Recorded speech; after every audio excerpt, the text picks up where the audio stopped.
Good afternoon, folks. It's June 15th, 2022. Hope our creator's keeping you well and safe wherever you are in the world. Please make sure to hit that like button, share this across other platforms so we can let people know what's going on out in the solar system and here on Earth. If you happen to be new, make sure you subscribe and hit that notification bell in case we have any critical future updates. We're just going to do a short one today, folks. I've been under the weather the past couple of days. And I'm feeling a little bit better, so I can actually come on here and do one for you. As we can see here, this was our large M flare with a fat butt. Had a large coronal mass ejection come out with it. But we've also had all these little C flares, significant C flares as well. Well, this thing has arrived today. And as we come on down here, we can see that we have a geomagnetic forecast of a 4 and a 3. This here's our KP index. It has arrived. We got up here to 4 and up into 5. This is the KP. This is the estimated planetary K index. Well, this right here is a little more local for some of us. Oh, come on. No, I want to zoom in. There we go. This is Boulder, Colorado. This here is Fredericksburg, Germany. This is the estimated planet. This is College Station, Texas.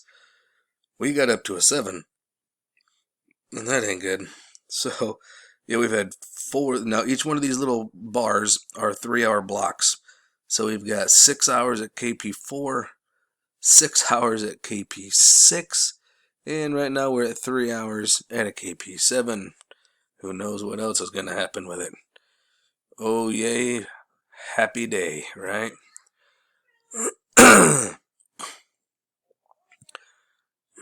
Yeah, this has been quite miserable. I've been dealing with just a headache pretty much from the top of my crown all the way down my spine to my low back.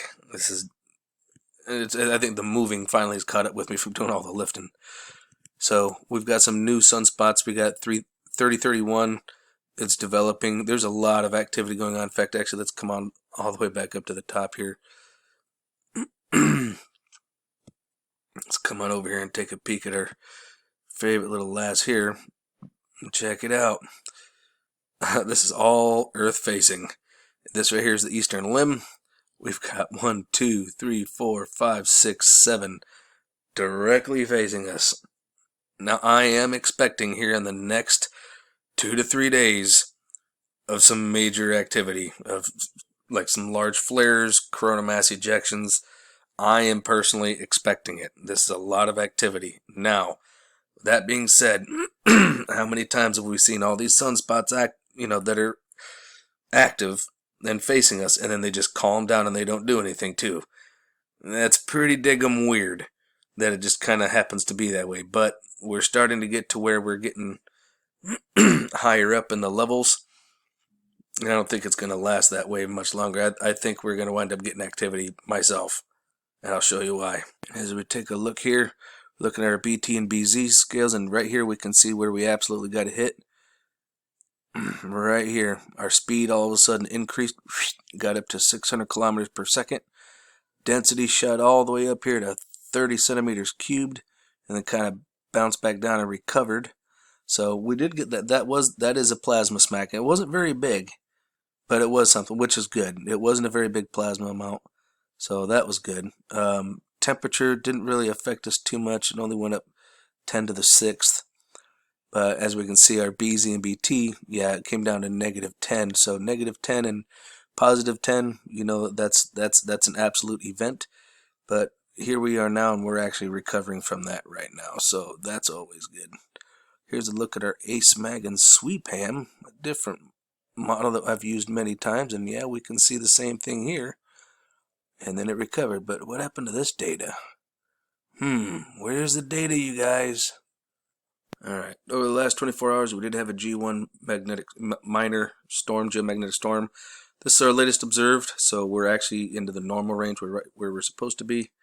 And this is what we got with the aurora. Was definitely kicking up pretty good here. So if you're an aurora watcher, it would have been a good time for you. Right here's where it shows the latitudes where you could actually see them. So if you were in Kansas, you'd be able to see the auroras in Kansas, of all places. Go figure that, huh?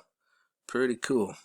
So let's scroll on down here and take a look at what we got going on here. I'll actually show you what I was talking about earlier, why I think we're going to be up in activity. Before we do that, I'm going to show you guys the pressures that we're getting right here. Look at this. You can clearly see that we are under attack. We are getting blasted by not only the solar winds, but also that coronal mass ejection. And these are our pressures, and yeah, you can see that we are taking the hit. Now, this is the daytime side, this little white disc, this little half disc. This is the daytime side, okay? So the sun is over here, and this is the nighttime side. But if you notice, it looks like it's going at an angle. Well, that's because the Earth is tilted. And because it's tilted, we can clearly see the tilt here. So, that's a normal ordeal. We are tilted. It's not unknown or uncommon. That, believe it or not, that's the exact reason why we have life as well as we do here.